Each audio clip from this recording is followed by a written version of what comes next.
The reason why your images look a bit weird on here is you're just using it slightly wrong. So I'm in here with, so let's say, yeah, you go in here, you see tabs, same in the childcare section, and see the content area. I see you've put images in here, and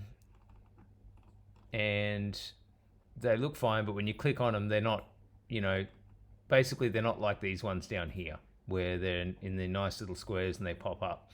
In order to get these images into this area here, it's a bit of a trick. You just have to hover the mouse anywhere in between and click, and then you get this little edit, and this is the gallery.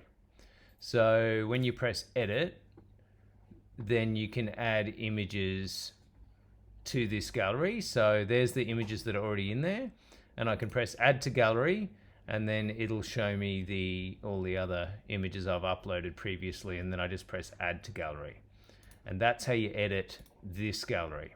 So you might want to just click on these and just like delete them because they're not in the gallery as such. I hope that clears it up.